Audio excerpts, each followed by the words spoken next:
الحمد لله الذي أتم إحسانه على عباده المؤمنين وأفاض من رحماته على الصائمين القائمين وغفر ذنوب المذنبين ورفع درجات العابدين وأشهد أن لا إله إلا الله الملك الحق المبين وأشهد أن محمدًا عبده ورسوله أشرف الأنبياء والمرسلين وسيد الأولين والآخرين صلى الله وسلم وبارك عليه وعلى آله وصحبه والتابعين ومن تبعهم بإحسان إلى يوم الدين أما بعد.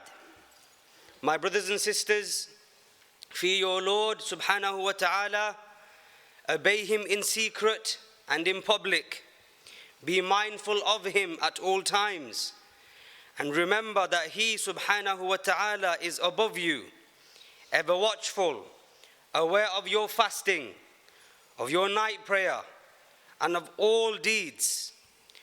By Allah subhanahu wa ta'ala, blessing lies in striving upward. So remain firm upon obedience as long as you are believers, just as your Lord commanded you in his clear book, وَاعْبُدْ رَبَّكَ حَتَّى يَأْتِيَكَ الْيَقِينَ, and worship your Lord until certainty, which is death, comes to you. My brothers and sisters, just yesterday we were rejoicing at the arrival of the month of Ramadan, and today we stand at the threshold of bidding it farewell. The Ummah is in the best of states in this blessed month of this year, and this month has been magnified by the Most Merciful, and only a few of its hours remain. Glory be to the one who manages the months and years and arranges the nights and days. He says subhanahu wa ta'ala, وَهُوَ الَّذِي جَعَلَ اللَّيْلَ وَالنَّهَارَ خِلْفَةً لِمَنْ أَرَادَ أَنْ يَذَّكَّرَ أَوْ أَرَادَ شُكُورًا. It is he who made the sun and the moon as signs for whoever wants to remember or wants gratitude. Remember, Ya ibadallah, remember your brothers and your sisters who preceded you to death, and between them and the month of Ramadan came the destroyer of pleasures, the separator of loved ones and groups.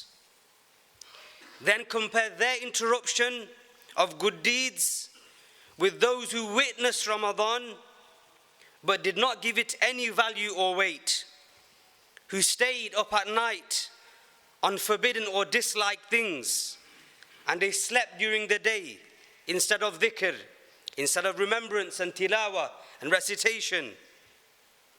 And as for the acts of obedience, they have reached the extreme of neglecting the most precious of times. Wallahul musta'an. Does not every negligent person in this great month, this great period, know that perhaps next Ramadan will come while he is under the dirt, lying in the ground? His death has come to him. Will regret for negligence avail him or benefit him after it is too late? Behold the reality of death in the Quran. Allah warns against the state of these heedless ones, saying subhanahu wa ta'ala, حَتَّى إِذَا جَاءَ أَحَدَهُمُ الْمَوْتُ قَالَ رَبِّ ارْجِعُونَ لَعَلِّي أَعْمَلُ صَالِحًا فِي مَا تَرَكْتُ كَلَّا إِنَّهَا كَلِمَةٌ هُوَ قَائِلُهَا وَمِنْ وَرَائِهِمْ بَرْزَخٌ إِلَى يَوْمِ يُبْعَثُونَ.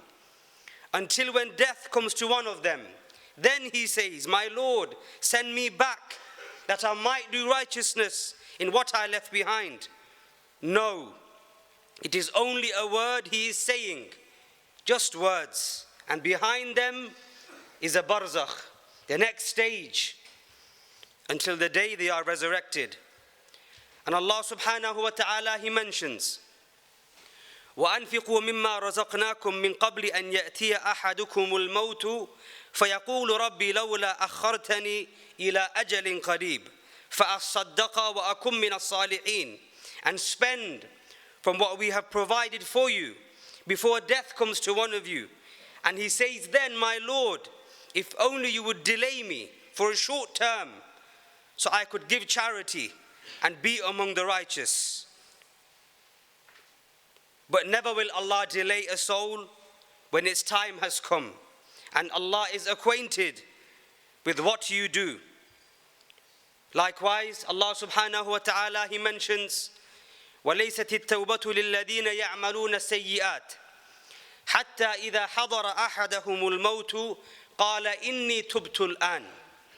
And repentance is not accepted for those who continue to do evil deeds until death comes to one of them. And then he says, indeed, now I repent. My brothers and sisters, those who are negligent at the time of death will say, our Lord, return us to the world, so that we may strive with righteous deeds.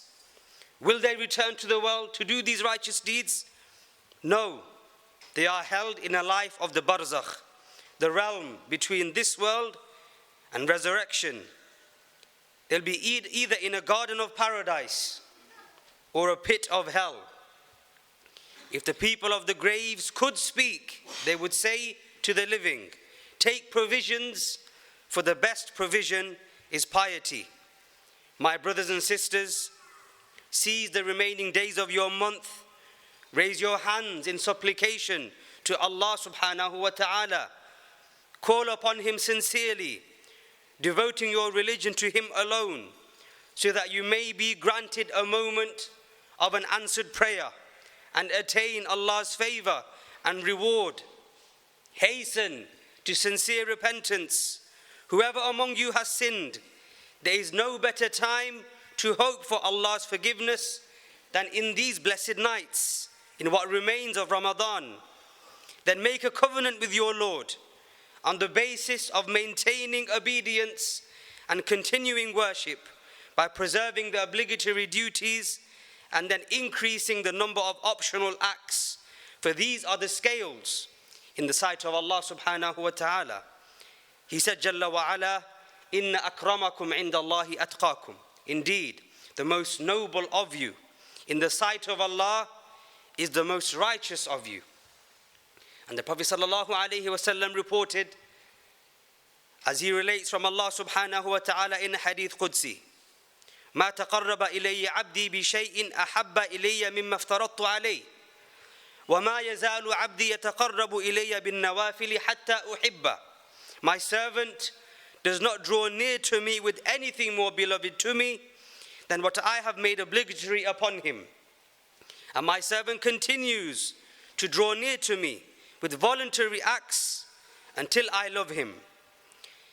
My brothers and sisters, among the things that should be done at the end of the periods of obedience is for the servant to persistently ask his Lord, his Rabb, his Master, to accept his righteous deeds.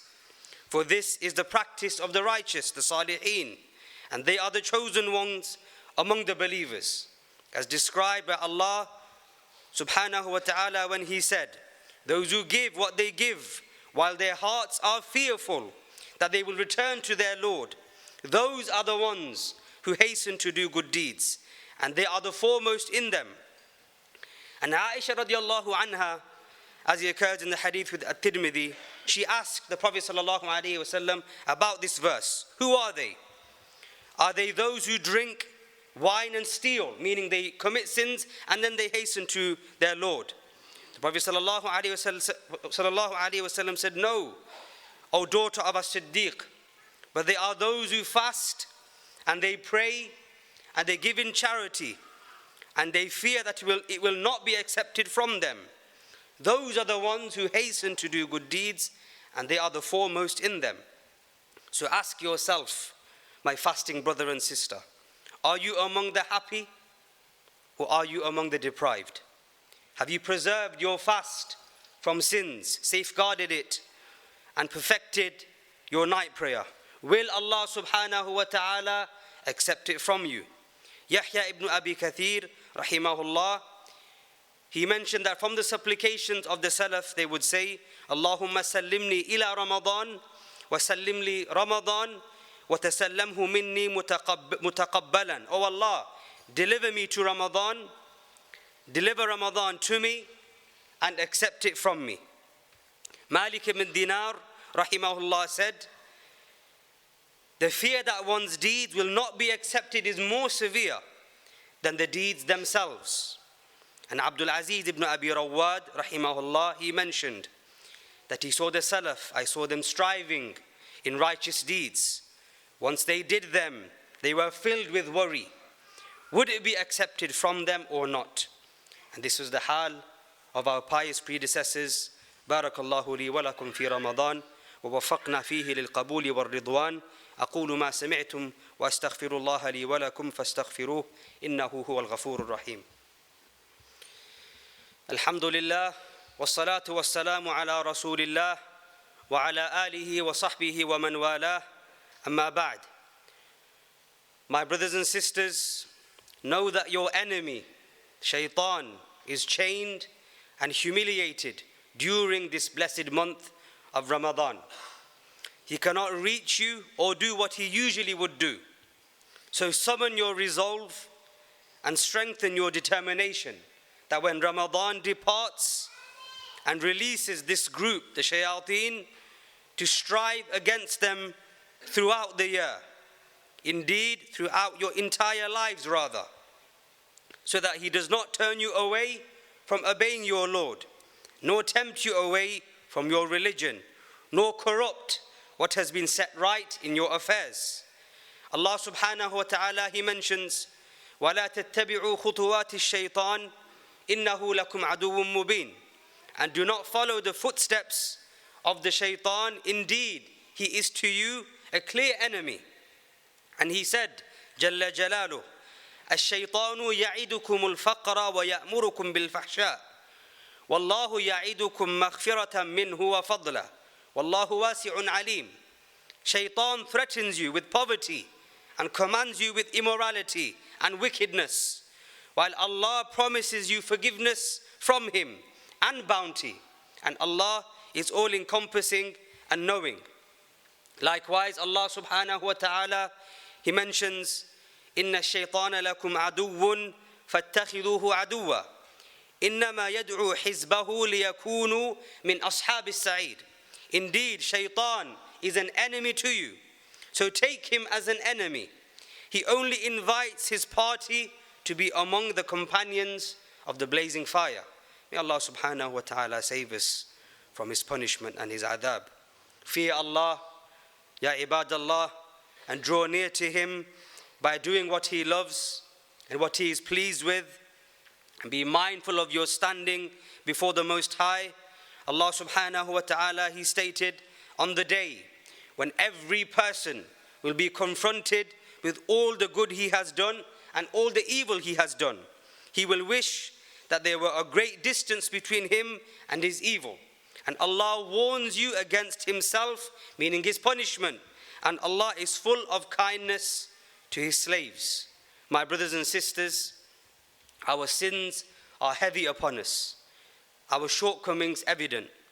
What remains of this month, the hours that remain, the nights that are to come, and Laylatul Qadr may still be in them, the nights in which the Prophet ﷺ would strive over any other night throughout the month. Strive yourselves, stand in qiyam, prolong your sujood, weep in your dua when you ask from your Lord. Let not a single moment pass in idle talk or sleep when angels are descending with mercy. Do not let these nights pass by whilst you are preoccupied with the dunya. That could be markets, preparation for Eid with clothes, or the distractions of social media. It is upon us to seize what Allah subhanahu wa ta'ala has bestowed upon his servants. The Prophet sallallahu alayhi wasallam said, إِنَّمَا الْأَعْمَالُ بِالْخَوَاتِيمِ. Indeed, actions are based upon their ending. You may not have exerted yourself at the beginning of the month as you should have. You may not have put as much effort as you should have. But how you end the month matters the most. The efforts that you put in these final hours, that is the effort that matters most. May Allah subhanahu wa ta'ala grant us success, especially in the month of Ramadan, to that which He loves and is pleased with, from statements and actions. إنه جواد كريم. اللهم اجعلنا ممن صام رمضان وقامه إيمانا واحتسابا. اللهم أعتق رقابنا ورقاب آبائنا وأمهاتنا من النار. ربنا آتنا في الدنيا حسنة وفي الآخرة حسنة وقنا عذاب النار. وصلى الله وسلم على نبينا محمد وعلى آله وصحبه أجمعين.